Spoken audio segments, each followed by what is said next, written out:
Hey guys, welcome back. Alex Smith here, the chassis team lead for BYU Racing in 2025. We're just going to talk a little bit about the design validation testing and the documentation for that, and then also a little bit of documentation for FEA or that kind of validation results. So let's go ahead and jump in. I'm going to share my screen. So yes, let's look at this. Okay, cool. So, last time we talked a little bit about the system design document. Now we're going to jump into something that's a little more nitty-gritty. And it's kind of tied to these first two things. So, at the beginning with concept development, we talk about system requirements. Those are derived from the full car design matrix and our own design matrix for each subsystem, and the performance targets here are tied to that. And so, how we decide or how we find out whether or not our design meets the requirements that we've set, we need to be able to quantify that. And so that's what these performance targets are, or performance measures, you can call them that as well. And so we do a lot of testing. We do some design testing. So that's looking at FEA analyses of our different parts, or maybe conceptualizing how our electrical layout goes, that kind of thing. And then we take that, we make our design, manufacture it after we've validated that, at least in concept, our designs work, and then we move forward, make the designs in person, and then we test those either through dynamic testing when we're driving it, or static testing it, like for the chassis or the frame of the car, for example, we put it through what's called a torsion test. So I'm going to use that a little bit as an example. Um, Before we jump straight into it, I'll just recap again. In Engineering Home or in your own team dashboards, you'll see a link to the knowledge library. In there, you can go down here, and then I've included documentation tutorial. Again, our video links will be here. I'm just cranking all of these out in one day, so they're not up yet. And then the subassembly design slash FEA testing documentation templates right here. Um, so yeah, let's go ahead and jump in just straight from the template here. I have some tips here about just general rule of thumb, like, oh, where do I start? Just start writing, sit down. Some things don't need as much detail. And then if you were kind of lost, just ask, just send a message in Discord or ask your team lead. Because doing this kind of documentation is how you get remembered. So in documentation, we're following what's similar to an IMRAD paper. That's what you're learning in school right now. When you're doing lab reports and that sort of thing, you'll probably see this come up more often than not, that you're asked to do. It's called an IMRAD lab report. So that's introduction, methods, results, analysis, discussion. So that's what's going on there. We summarize like an overview of what the article is about, or what part of your system is. What are you testing? What are you validating in FEA? Methods, how do you set it up? What boundary conditions do you use? What things do you constrain? Results, what is your data? What are you getting from it? Tabulate it. What visualizations are helpful? And then if there's more things in any section, you can always add a toggle heading, which is really helpful. I mean, we can condense this down, and then all of a sudden we just see little highlights. So that's helpful. Discussion is where you talk about what your results mean. So results is really just saying, here's our data. This is what we found. And then discussion is saying, this is what all of the stuff we found means. This is why it's important. This is how it ties into our performance measures and that sort of thing. So that's the discussion is probably the most important part of each of these documents, is saying, okay, we ran all of these FEA tests, and our design appears to work. We see that we have aimed for this and we got it in FEA. It's idealized, but now we're going to go test it. You might put things about what you would change in the analysis, that sort of thing. And then appendices is where you're putting other helpful information. So, for example, this is an excerpt from the chassis rules that we've just taken a snippet out where we reference the rules book. Um, and you can add as many of these as you want. And then references is, what videos did you follow? What articles did you read? What other hand calculations are you referencing that are in other articles? What does all that mean? We have these citations in there so that way other people can go find, anyone can find these links later.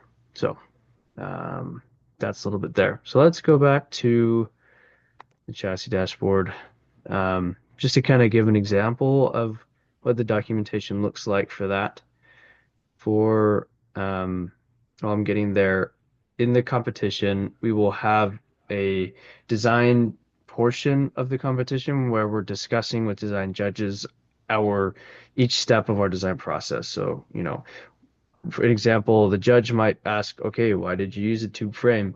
Um, and we'd say, well, we went through this concept development phase, identified that we have some failings in our resources, so we are kind of constrained to doing a tube frame. And then they'll ask, okay, so you nailed that down. Um, how did you go about this in CAD? And we say, well, we have the structural equivalency sheet, so we know we have these rules that we have to meet, and we have these requirements that we've had from our requirements matrix. So that's where our CAD comes into play. And then they say, okay, great. How did you know your design was good? And then, so you answer all these questions in this design, in this design part of the competition, and you can score some big points here. And so, having this documentation is really, really, really helpful, so that you can just go into the competition and talk about it, build your case, and say, no, I know what I'm doing. I might have some questions. I might not totally know everything, especially because I'm a student and I'm doing this for the first time, but from what I did, this is what I know. And having it all written down is just like having a massive cheat sheet. So let's talk about these couple documents here as some ideas. So this is our concept development, right? We've developed that we want to make a tube frame chassis, but how are we going to test it when we get there? This document is talking about how we were going to do that. And then I had the opportunity to work on testing last year's car for a lab report this year. So there's a document there. I put that in there. That's really important. And then here's some excerpts from that. This is how we set it up the first time. Use the car to weigh it down, all of that good stuff. So this is kind of like one of those word vomit places. This is where we've like highlighted, this is how we're going to do our test method. So that's really helpful to include. Then the next part is, we've done FEA. So we want to do this physical testing, but we need to have goals to shoot for. So I wrote this document up and it's following the same process, right? We have our summary here. What is this document about? Here's some supplemental images of CAD to say, this is our frame, this is what it looks like. And these are different components of it. And this is why toggle headings are really, really nice because I can just minimize that and I don't have to go scroll through everything. So definitely use those. And then the methods, this is where we're talking about our setup. So what boundary conditions did we use? Why did we use those? What hand calculations are we doing to get the results we need? All of that jazz. So we've included references to different articles, put different pictures in here because pictures are super, super helpful. Pro tip, if you don't want to write so much about stuff, try to include pictures where you can because that not only does it take up more space that you would normally be writing in, even in just academic papers, but it's also really helpful visually to be able to see what you're talking about. So we kind of develop our equations here, walk the reader through that. You can see you can link pages throughout, so I put that in there as well. And then I'll minimize this. Boom, gone. So we can kind of take that out. And then this is where we're talking about the different versions of the car where we did different testing on. So we did a bunch of different tests in FEA. Um, the reason we're so detailed with the chassis is because the chassis is the frame of the car, everything attaches to it. So we have to be really good at what we're doing here, or at least be really confident in our results. So doing a lot of FEA, and how that's set up is all developed here. That's everything we have. There's references to videos on how to set up the FEA analyses. So you put everything you can about what was helpful to you in going through this process, because I guarantee you that someone's going to be asking you questions regardless. But if they at least kind of know the direction they're going in, then there's more you can talk about with them. And so this was an extra thing here. Design stage uncertainty is really helpful to be able to say, okay, as we're designing this thing and we're not really sure um, how accurate our model is, this is a good way to say, okay, this is where we think our error might be coming from as we progress in this project. So feel free to look at that later. You know, it's in Notion. You can access it whenever. If you don't have access to Notion, get that from your team lead. And then results. So here's an example of the results. Again, it's really bare bones. Like this is our data. This is what we got. I reference images. We have a ton in this section, in this document for the different setups we have. And then again, more tables on all the different iterations we did on the different versions. So this is just, okay, here's what we got. So put that in there. If you don't know how to use tables in Notion, it's really straightforward. You just you can take even just like this line, you can say turn into, and then look for a table somewhere in here. So like 4 columns, 2 columns, block equations, all that stuff. Notion's really handy with that. So I'm going to minimize both of these because then we don't have to go back through it. Then in the discussion, this is the important part, right? This is where you're writing a lot of stuff, and it's really helpful to just word vomit and just say, okay, this is like literally everything I know about what we did, and this is what we think all these results mean. Talk to professors, get their opinion, say, hey, we got this torsional stiffness, and I don't really know what that means. Can you kind of weigh in and help me think through this a little bit? Um, so you can see V3 has all of this information here. We wrote it out, and then V4 is what we wanted to go with. So we did a little bit more. We put more information here, different forces, all of that good stuff. Again, you can see I'm putting pictures in here because pictures with 1,000 words, it's really, really easy to see what's going on if you have pictures in there. So this is really, really detailed. A lot of other subsystems will not need this level of detail. But for some, you might want to be safer than sorry, like suspension control arms, for example. If you're doing ANSYS validation on that, I mean, the suspension is what's connecting the tires to the car and letting you drive the thing. And so if you're really doing a good job of documenting the validation that you're doing, then you can point fingers at where you've done this analysis and say, you know what, maybe I didn't know what I was doing, or maybe you really do know what you're doing, and you can kind of prove to the judges that, no, we kind of considered everything that you're asking about. So, and then appendices, there's so much here that you can include. Feel free to just throw information in there as you need to. I'll show the hand calculations, and another one is an example, but because we don't want to overload the reader in the stuff that's, most crucial to what they need to be reading, we're putting other things down here to just kind of highlight, okay, you know, if we were to do this physical testing, this is the load that we need, having the equations in there.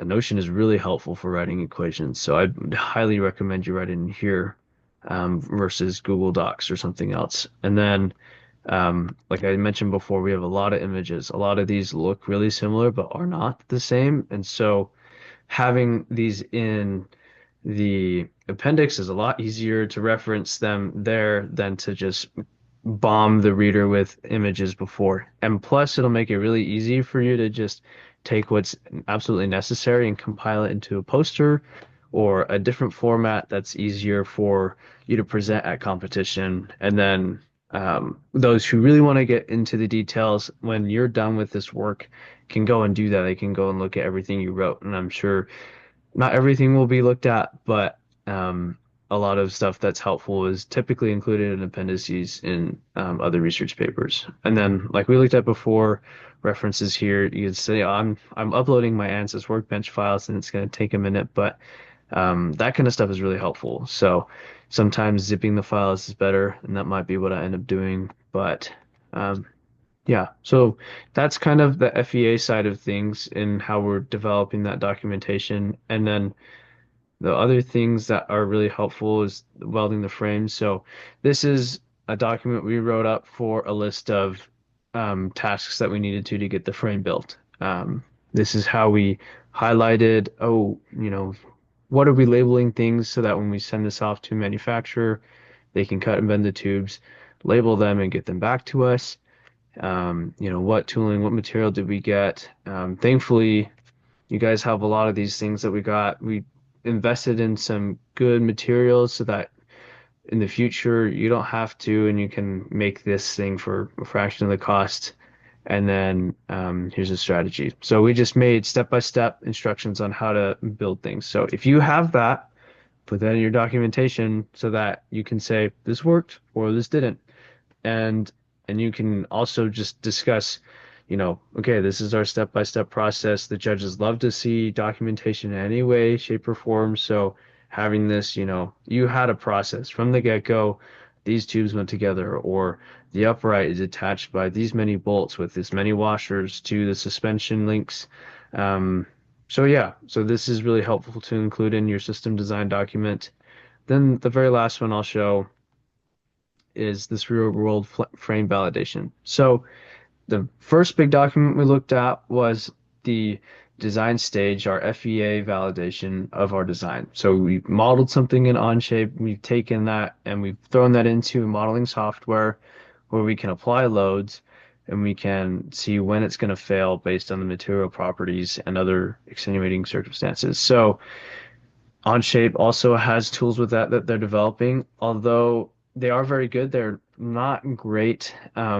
They're not as good as others in comparison. We have a lot of tools at our disposal as students, and I would encourage you to ask professors to see what they have as well. Sometimes they point out things that you haven't considered. So ANSYS being one of those is really, really helpful. You learn how to use that in classes later on anyways. So getting a leg up on that is really, really helpful, especially if you're a younger student getting into mechanical engineering or any other kind of engineering. Having a little bit of an intro to something before taking the class on it really saves you a lot of time later. So, this document, we have two sections. We have the non-destructive weld testing. We've just included some images there of what we did. But the torsion test, you can see here, is basically the exact same thing as what we had before, right?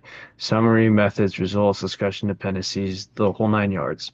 So we summarized everything.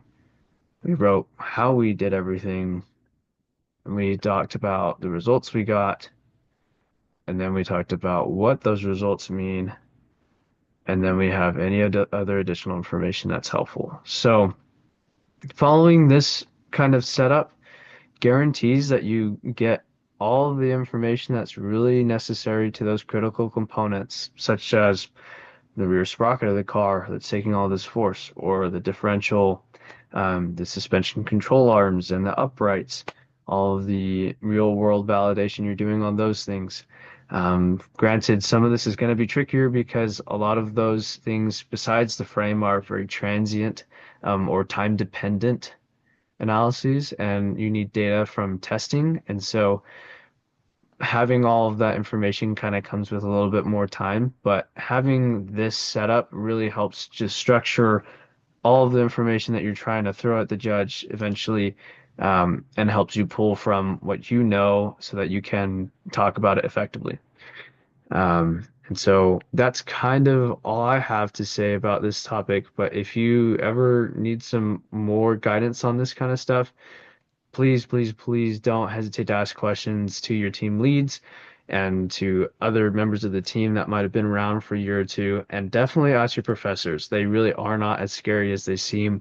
They want to help you, and sometimes they can seem a little unapproachable. But if you come to them with a goal in mind of what you want to accomplish from a meeting with them, spending at least 30 minutes with them is better than not talking to them at all. So, that's my 2 cents on this documentation. And please follow this idea, this IMRAD paper. This is what you're learning in class. Really standardized, really makes everything super simple to follow as an engineering student. So there you go. Thanks for watching.